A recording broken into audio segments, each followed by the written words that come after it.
Hi, this is PR Sundar. Welcome to Post Market Report sponsored by FII DII.com. Today morning I said Nifty is likely to trade between 18,000 and 18,200. What happened today? Market went above 18,200, then came and broke 18,000 on the downside. Again went higher than the 18,200, again came down, broke 18,100. So it was going all over the places. But one good thing is that after 4 days of losses, and today market ended in green. But that is only at the overall market level, at Nifty level. If you look at the internals, ICICI Bank shot up 11-12%. And if Bank Nifty had not moved, then Nifty would have fallen another 250 to 300 point.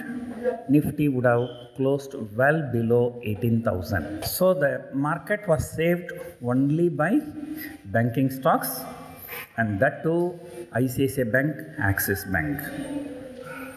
When ICICI Bank started moving higher, people started selling HDFC Bank. So today, even the Reliance after the results has fallen, and IT stocks, though they are consolidating, but they are consolidating with huge volatility. So today is the fourth day when Nifty fell more than 200 points intraday. So this huge volatility will have to subside.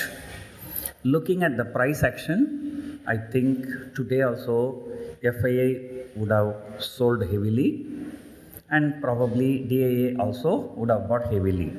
Otherwise, there would not be such a huge recovery of more than 200 points. So, going forward, we have only 3 more trading sessions, and I'm sure 18,200, 18,300 all going to be a stiff resistance. Today, in the afternoon, European markets were in green.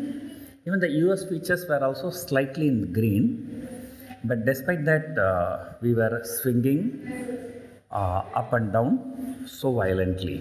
This week will be more crucial as more and more results are expected to come. As I stated already, market is assuming that all companies will not declare good results except banking stocks. So Bajaj Finance and Bajaj Fins are likely to declare results in the next few days, so those stocks fell.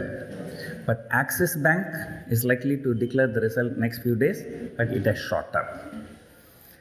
And Bank Nifty at 41,000 plus, just could not imagine. For the past many months, banks have been underperforming, now they are outperforming.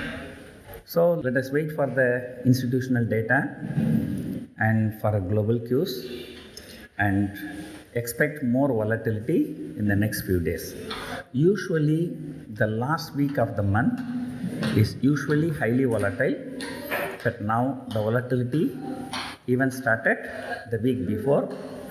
It may continue well into the expiry week.